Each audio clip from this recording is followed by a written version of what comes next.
आपण पाहत आहात जनसंवाद लाईव्ह न्यूज। निपक्ष बातम्या, निस्वार्थ भूमिका।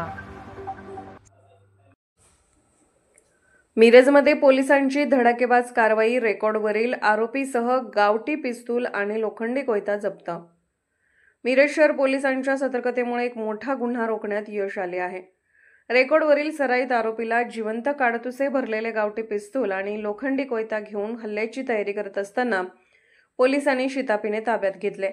ताब्यात घेतलेल्या आरोपीचे नाव वंश दिनकर वाली, वय 20, राहणार दत्तनगर, मालगाव रोड, मिरज असे असून पोलिसांनी त्याच्याकडून 51,400 रुपये किमतीचे गावठी पिस्तूल, 3 जिवंत काडतुसे आणि लोखंडी कोयता जप्त केला आहे। ही कारवाई माननीय श्री संदीप घुगे, पोलीस अधीक्षक सांगली, माननीय श्रीमती कल्पना बारवकर, अपर पोलीस अधीक्षक सांगली, माननीय श्री प्रणेल गिल्डा, उपविभागीय पोलीस अधिकारी मिरज विभाग, माननीय श्री किरण चौगले, पोलीस निरीक्षक मिरज शहर पोलीस ठाणे यांच्या मार्गदर्शनाखाली करण्यात आली। कारवाई करणारे पोलीस अधिकारी व अंमलदारांमध्ये सहाय्यक पोलीस निरीक्षक दत्तात्रय पुजारी, अण्णासाहेब गादेकर, भैरवनाथ पाटील, सहाय्यक पोलीस उपनिरीक्षक Nilesh Kadam, head constable Sachin Sande, Rajesh Gavadi, Pravin Waghmode, Vinayak Aiwale, constable Swapnil Naikode आणि चालक कॉन्स्टेबल अजित अस्वले यांचा समावेश आहे।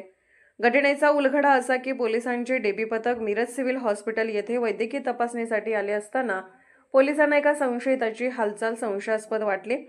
त्यावेळी सहाय्यक पोलीस निरीक्षक दत्तात्रय पुजारी आणि हेड कॉन्स्टेबल राजेश गवडी यांनी दक्षता दाखवत आरोपी वंश वाली यास ताब्यात घेतले। त्याच्याकडे तपास करता तो आपल्या विरोधी गटातील व्यक्तीवर हल्ला करण्याच्या तयारीत असल्याचे निष्पन्न झाले। पोलिसांच्या या कारवाईमुळे मिरज शहरातील टोळी युद्धाला आळा बसला असून इतर फरार आरोपींचा शोध पोलिसांनी सुरू केला आहे।